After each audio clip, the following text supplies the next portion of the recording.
Perempuan malam-malam memanggil-manggil depan rumah. Dia nggak bilang, saya nggak mau buka pintu. Terdengar lagi suara kedua kali, Abi Kudama, buka pintu. Suara perempuan. Dia bilang, A'udzubillahi minasyaitonirrajim. Saya nggak mau buka ini, takut jadi fitnah, gitu kan. Terus perempuan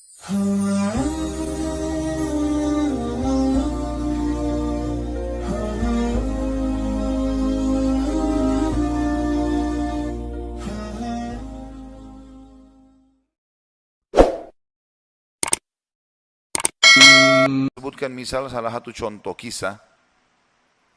Ibnu Qayyim rahimahullah Al-Jauzi mengangkat kisah tentang Abi Kudamah, ya. Seseorang yang disebutkan namanya oleh beliau. Sudah pernah saya sebutkan cerita ini belum? Selalu belum, ya. Baiklah. Abi Kudamah, kata Ibnu Jauzi, adalah seseorang yang suka berjihad. Di zaman dulu, zaman tabi'in, suka berjihad, berperang. Dan dia selalu memotivasi orang untuk berjihad. Ditanya di salah satu masjid itu, dia lagi pulang dari jihad, pengalaman apa yang paling berkesan bagi anda di kancah peperangan jihad? Dia bilang, kisah seorang anak muda yang bertemu bidadari. Maka orang tanya, seperti apa ceritanya? Dia bilang, satu waktu saya pulang ke negeri saya, di kotanya. Kemudian saya motivasi orang untuk berperang, berjihad. Disampaikanlah motivasi, ayat-ayat, hadis, kisah-kisah nyata. Sampai orang-orang pada termotivasi untuk berjihad. Dia bilang, setelah selesai saya pulang, besok saya ingin bentuk pasukan, bergabung dengan pasukan muslimin untuk berjihad. Ya. Waktu saya pulang ke rumah, dia bilang tiba-tiba ada suara perempuan depan pintu. Memanggil, wahai Abi Kudama, Abi Kudama. Dia bilang, saya baca, A'udzubillahi minasyaitonirrajim. Jangan sampai ini godaan syaitan. Perempuan malam-malam memanggil-manggil depan rumah. Dia nggak bilang, saya nggak mau buka pintu. Terdengar lagi suara kedua kali, Abi Kudama, buka pintu. Suara perempuan. Dia bilang, A'udzubillahi minasyaitonirrajim. Saya nggak mau buka ini, takut jadi fitnah, gitu kan. Terus perempuan itu rupanya nyaut depan pintu. Dia bilang, wahai Abi Kudama, bukankah anda yang memotivasi kami berjihad? Dan saya terpengaruh dengan itu. Saya ingin menyumbang sesuatu. Bukalah pintunya.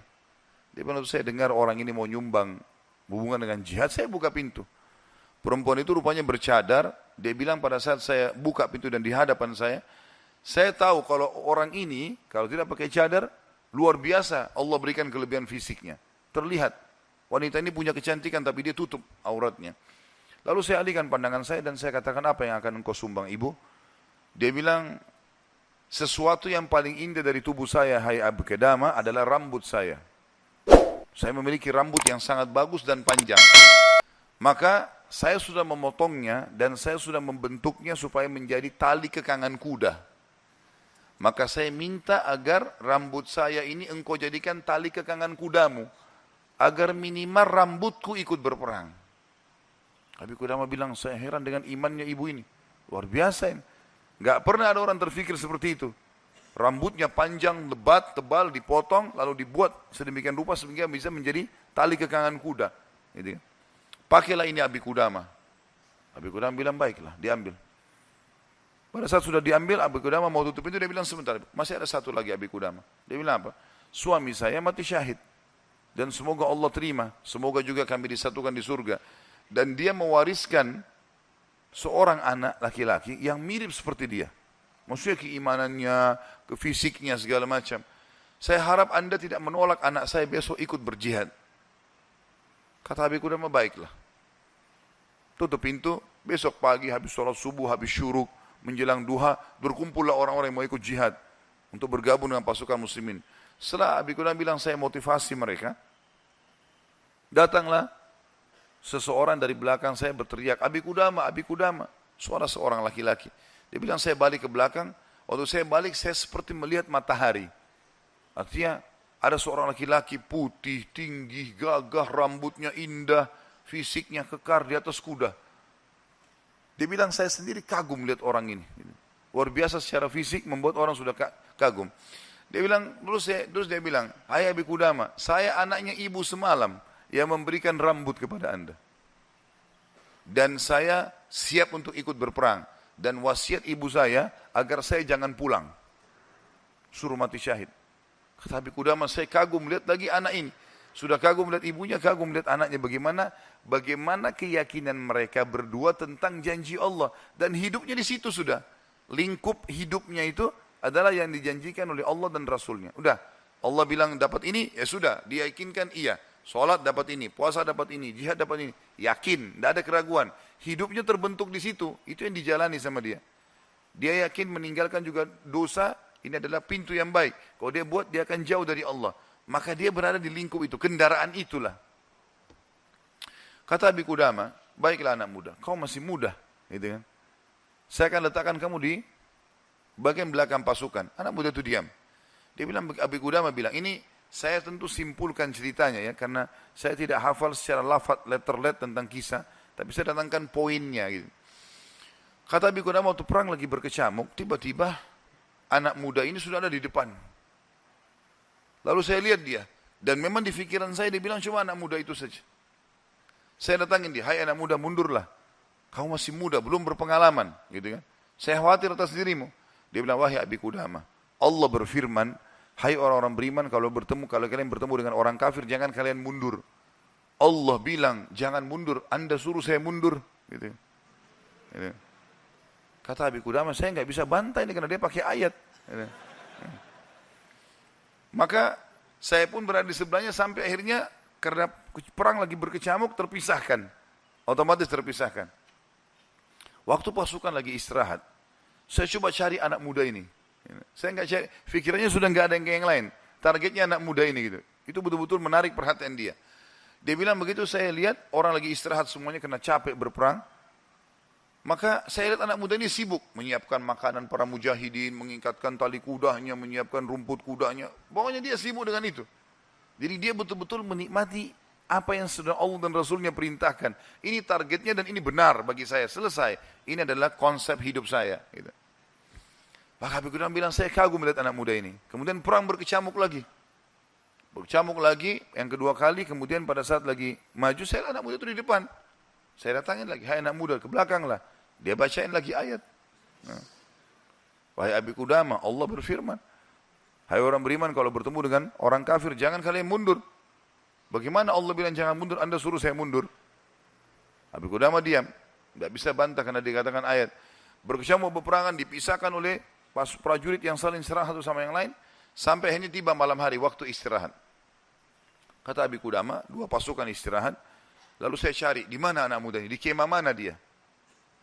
Cari-cari sampai dapat kemahnya. Kata Abi Qudamah, waktu saya masuk dalam kemahnya, saya temukan anak muda itu sedang tertidur dan senyum. Senyum lebar gitu. Saya penasaran anak muda ini lagi mimpi apa gitu. Dia bilang, saya tunggu sampai senyumnya sudah redah. Kemudian saya tepuk, bangunkan. Hai anak muda, bangunlah. Apa yang kau lihat dalam mimpimu? Kata anak muda ini, demi Allah wahai Abi Qudamah, saya melihat saya masuk ke surga. Saya masuk surga, saya lihat taman-taman, saya lihat pelayan-pelayan, lihat luar biasa surga yang luas. Dan saya lihat seorang wanita yang sangat cantik, saking cantiknya sampai saya tidak sabar untuk menjamahnya. Gitu. Lalu dia mengatakan, belum waktunya hai suamiku. Padahal sebenarnya anak muda ini belum menikah. Ya. Lalu dia bilang, engkau, perempuan itu bilang, engkau akan bertemu dengan aku besok siang. Kata anak muda itu, setelah itu Anda bangunkan saya. Dan saya berharap Allah membuat saya mati syahid besok.